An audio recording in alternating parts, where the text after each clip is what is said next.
Ping pong. This is what I call when there is a conversation between two people and they just go back and forth. One says one thing and the other replies, and then says another thing and the other replies as well.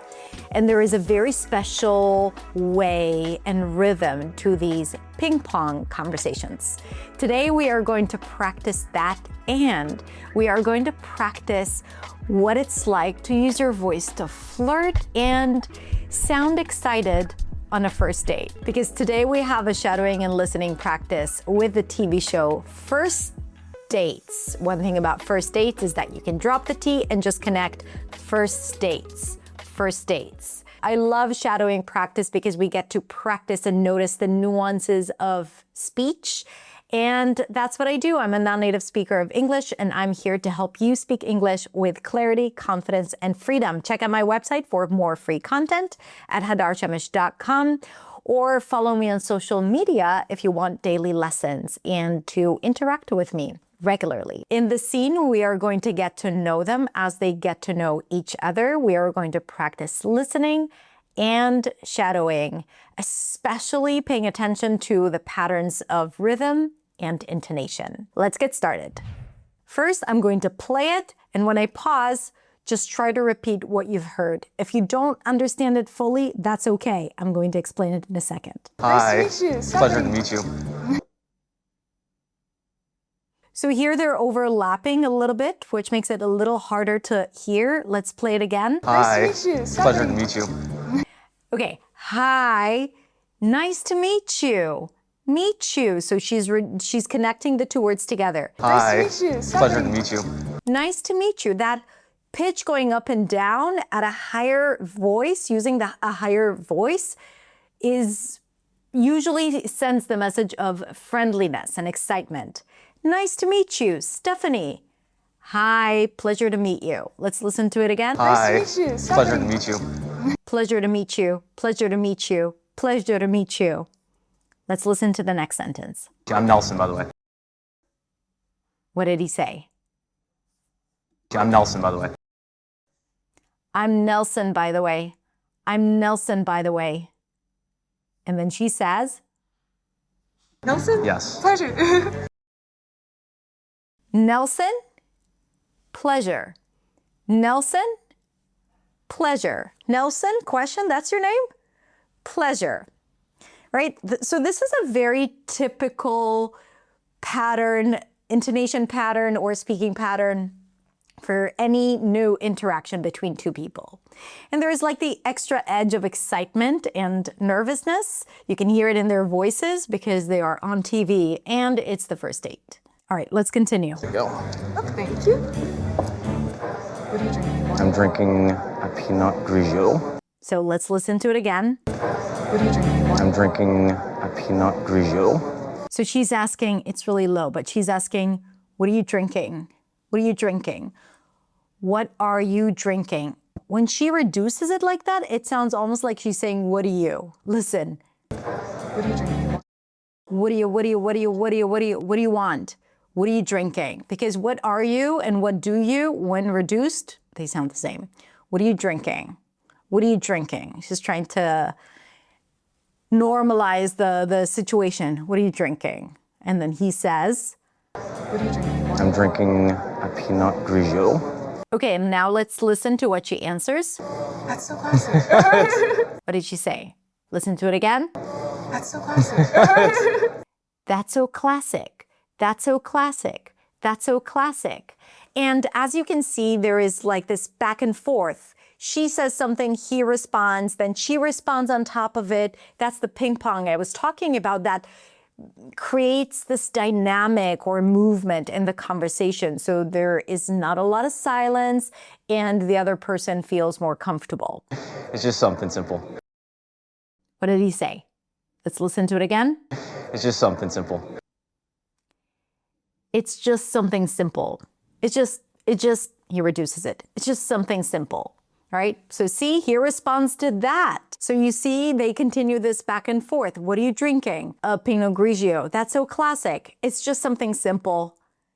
Transitioning to, let's listen. Do you do egg whites at all? What did she say? Do you do egg whites at all?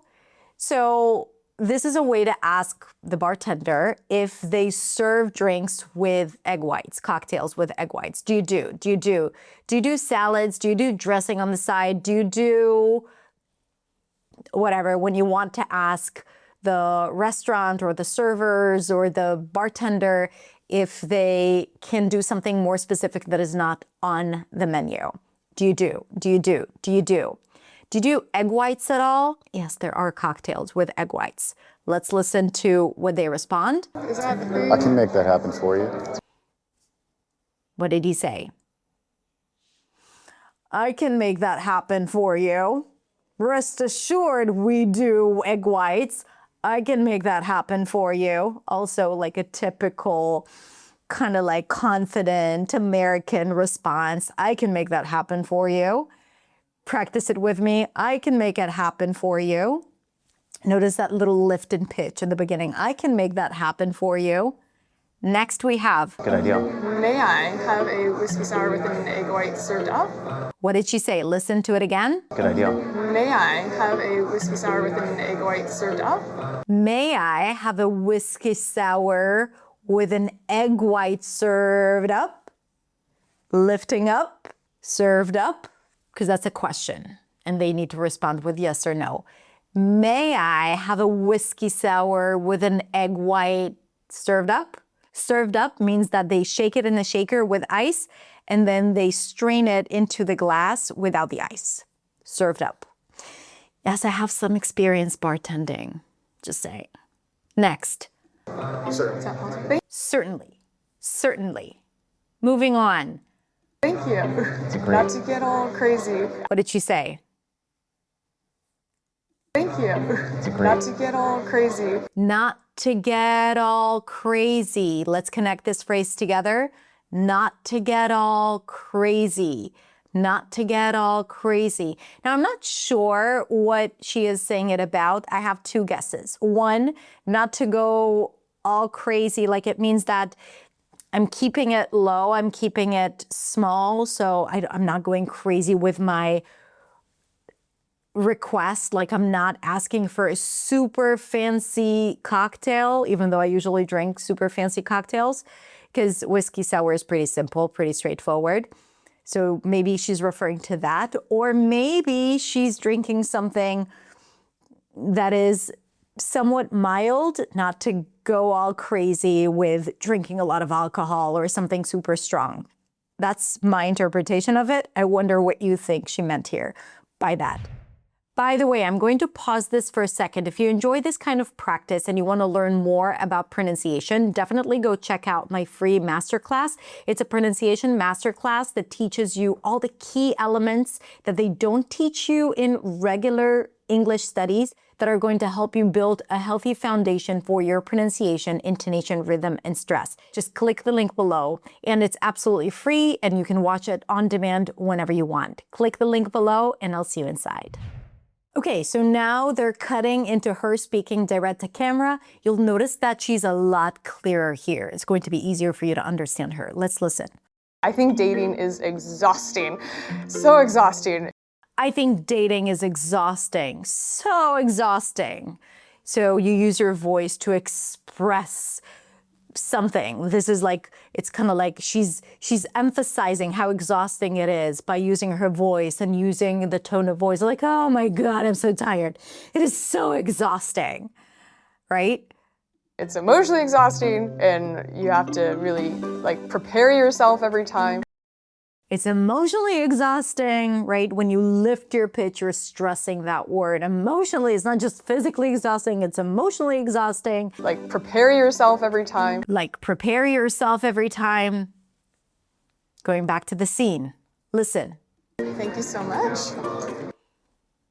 That was easy, right? Thank you so much. Notice how she lifts the pitch at the end. And a lot of times that indicates this kind of friendliness, or I'm not threatening here by raising my pitch. So I think this is why it's used that way. And also it's a pattern. It's a speaking pattern that is very, very common.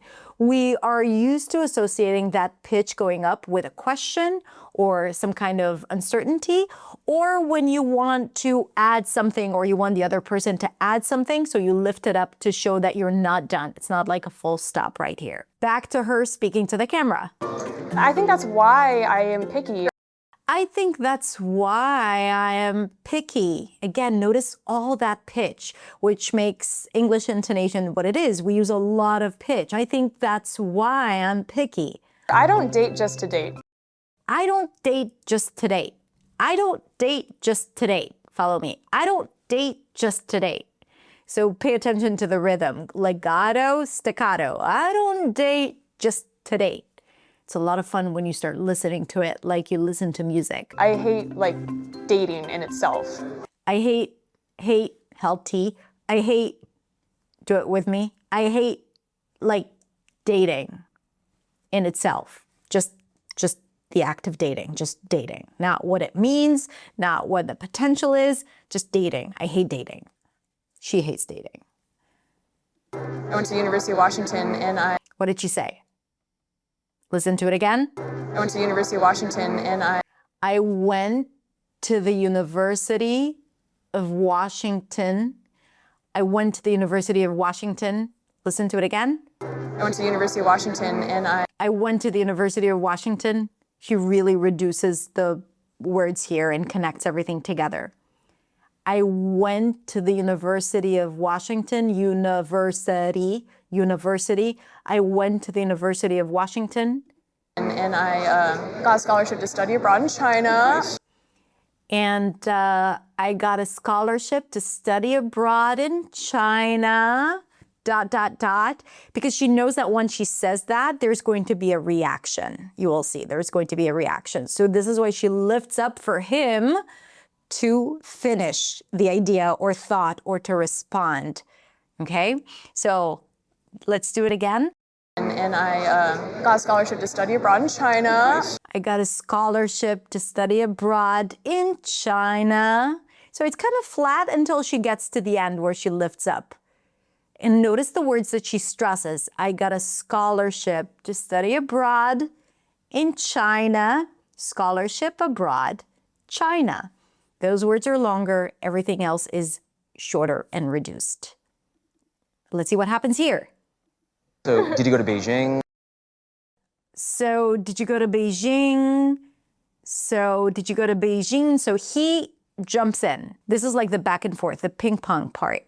She lifts it up, he picks it up, and throws the ball back at her. So, did you go to Beijing? So, it wouldn't be just her talking, right? And we can learn a lot about small talk from just seeing how this interaction happens, right? One person says one thing, the other responds to an element of what they said. They respond to that. And it's not like long speeches. This is what makes it dynamic. And generally good. There aren't no like awkward moments where they wait for the other person to say something. Absolutely. Okay. Yeah. Absolutely. Absolutely. And then he asks, Yeah. Are you half Chinese? what did he say? I'm sure you heard Chinese. Are you half Chinese? Are you half Chinese? I'm a little less than half. My mom's 3/4. What did she say? I'm going to play it again. I'm a little less than half. My mom's 3/4. I'm a little less than half. My mom's 3/4. I'm a little less than half. My mom's 3/4. Now, again, I want to comment something here. She could have just said yes, right? But she didn't. She put a twist on it, right? Like she extended her response. And this is particularly interesting for people who struggle with answering to general questions or small talk. And a lot of times people just answer yes or no. And this is a good example of how you can answer a question without just saying the exact answer, but expanding on it to give someone time to think about their question or their next response. I'm a little less than that. My mom's 3/4. Now let's listen to the next part. Now, did you grow up speaking Mandarin? What did he say? Let's listen to it again. Now, did you grow up speaking Mandarin? So there's a part that he repeats the words there. These are not new words. Now, did you grow up speaking Mandarin? Did you grow up speaking Mandarin? 我可以说一点儿， Oh. What did she say? 我可以说一点儿。 Oh. I don't know. So we're not going to shadow that. But if you do know, good for you. Oh. 你呢？真的吗？Wow. Wow. Do you cook yourself? What did he say? Let's listen to it again. Do you cook yourself? Do you notice the reduction? Do you cook yourself? Do you cook yourself? Cook, look, book, that's a lax cook. Do you cook yourself? Yes. Yeah, so do I. Yes. Yeah? So do I. A lot. What did he say? Let's listen to it again. So do I. A lot. So do I. A lot. So do I. A lot. Okay, again, not settling for the basic. Yeah, me too. But so do I. A lot. Okay, that's like a little bit more information about who I am without using a lot of words. Let's listen to it. One thing I really love making, thank you, is What did she say? one thing I really love making, thank you, is One thing I really love making. One thing I really love making. Thank you. I make my own black hot kazusuke. What did she say? Listen to it again. I make my own black hot kazusuke. I make my own black cod kasasuke. Listen to it again. I make my own black hot kazusuke. Kasasuke. I hope I'm pronouncing it correctly. I'm pronouncing it the way she does. So it's probably the Englishized way of saying that dish. Black cod. Black cod. So do I. No What way. the heck? So do I. No way. What the heck? So do I. No way. What the heck? So again, back and forth, back and forth, back and forth. He responds, so do I. She responds, no way. He responds again, what the heck? I mean, it's so surprising that both of us make the same dish. And it's fun, it's light. It, again, creates this dynamic and energy. And then he says, Hold on. hold on, I have a question to ask. People use that to kind of like reset the conversation. And he says, Do you make your own miso black hot? what did he say? Listen to it again. Do you make your own miso black hot? You make your own miso black cod? Okay, let's talk about that. Yes. What did he say after? Listen to it again. Okay, let's talk about that. Okay, let's talk about that. Okay, let's talk about that. Now, when you listen to such a conversation, they overlap, right? They speak on top of each other. This is something that you don't see in shows or TV, but you will experience in real life. I know of a lot of people who tell me that they have English teams, especially in the US, and then when they go out to drink or happy hour, it's really hard for them to understand their team members because they speak on top of each other. They use some phrases and expressions that they're not familiar with, and it's really confusing. This is why these shows, like reality shows or interviews or real conversations, are really helpful for listening because they speak on top of each other, because they don't speak in full sentences, because it's not scripted. It doesn't always make full sense to anyone on the outside, but this is an excellent listening practice and shadowing practice, which is what we're doing right now. Okay, let's skip a little bit forward to a different part of their conversation. Again, I'm going to play it. You'll try to understand what they said, repeat it, and then I will repeat it. Where'd you go to high school? What did he say? Where'd you go to high school? Where did you go to high school? Where'd you go to? Where'd you go to? Where'd you go to? Where'd you go to high school? King's High School? King's High School? And the intonation means, do you know it? King's High School? Do you know? I have friends who went there. What did he say? Listen to it again. I have friends who went there. I have friends who went there. I have friends who went there.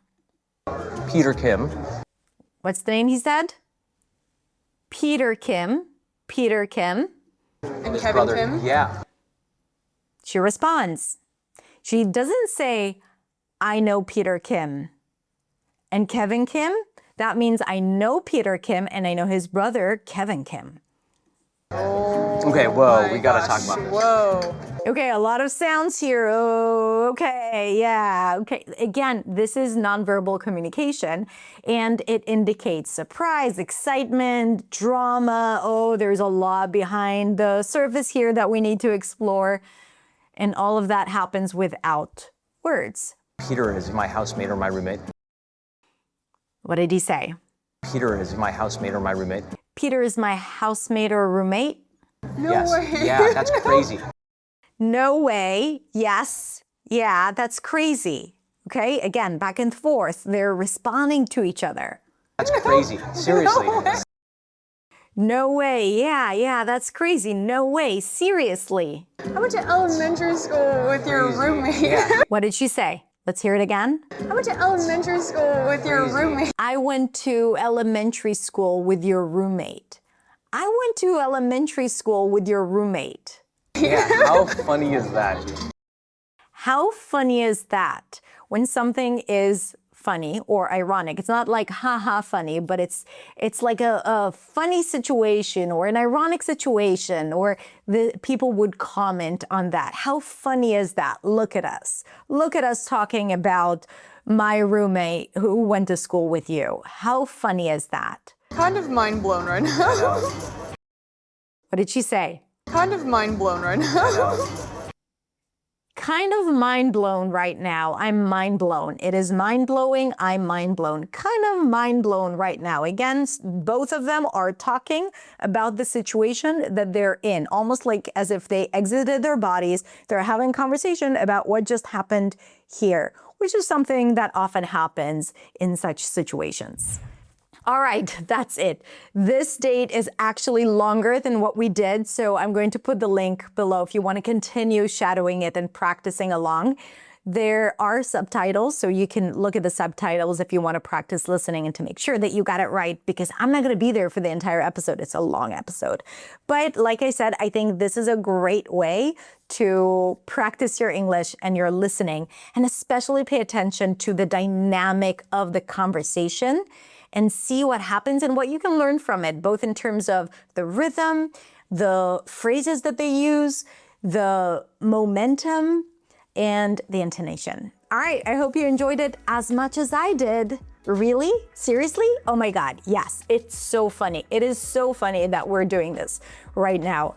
And I hope that next time in your next small talk, you will take one thing from this conversation. If you want more of these exercises, definitely check out my shadowing playlist and listening playlist. And if you want to dive deeper into understanding intonation, rhythm, and stress, definitely join my free masterclass at hadarshamish.com/masterclass. It's a pronunciation masterclass. It's on demand. You can watch it right now and it's absolutely free.